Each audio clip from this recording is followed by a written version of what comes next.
യുവതിയുടെ ആത്മഹത്യയിൽ 4ാം പ്രതിയായ സഹദ് ഇപ്പോൾ പിടിയിലായിരിക്കുകയാണ്. സഹോദരിയുടെ വീട്ടിൽ നിന്നാണ് ഇയാളെ പിടികൂടിയത്. റമീസിന്റെ മാതാപിതാക്കളെ കോതമംഗലം പോലീസ് സ്റ്റേഷനിലേക്ക് എത്തിച്ചിട്ടുണ്ട്. റഹിമോൻ, ഷെറീന എന്നിവരെ പിടികൂടിയത് തമിഴ്നാട്ടിൽ നിന്നാണ്.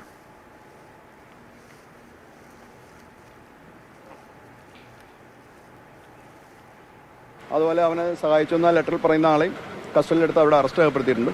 ഇപ്പോൾ അവരെ ചോദ്യം ചെയ്തുകൊണ്ടിരിക്കുകയാണ്. ചോദ്യം ചെയ്ത ശേഷം ബാക്കി നടപടികൾ സ്വീകരിക്കും, കോടതി ഹാജരാക്കും.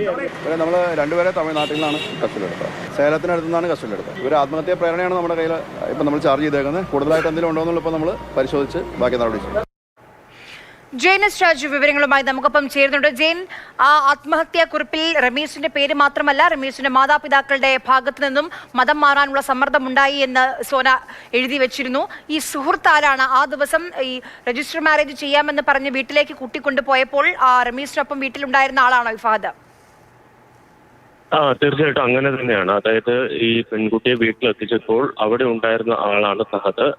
ഈ പെൺകുട്ടിയെ റമീസ് മർദ്ദിക്കുന്ന സമയത്ത് സഹദ് ആ മുറിയിലുണ്ടായിരുന്നു. അയാൾ ഈ മർദ്ദനത്തിൽ നിന്ന് റമീസിനെ പിന്തിരിപ്പിക്കാനോ ഈ പെൺകുട്ടിയെ സംരക്ഷിക്കാനോ ശ്രമിച്ചില്ല. അത് ഈ കുറ്റകൃത്യത്തിന്റെ ഭാഗമാണ് ഇയാൾ എന്നതിന്റെ തെളിവാണ് എന്നുള്ളതാണ് പോലീസിന്റെ ഒരു കണ്ടെത്തൽ. അതിന്റെ അടിസ്ഥാനത്തിലാണ് ഇയാളെ 4ാം പ്രതിയായി പോലീസ് പ്രതി ചേർത്തിരുന്നത്. ഇപ്പോൾ ഈ കേസിലെ ഏതാണ്ട് എല്ലാ പ്രധാനപ്പെട്ട പ്രതികളും പോലീസിന്റെ പിടിയിലായിട്ടുണ്ട്.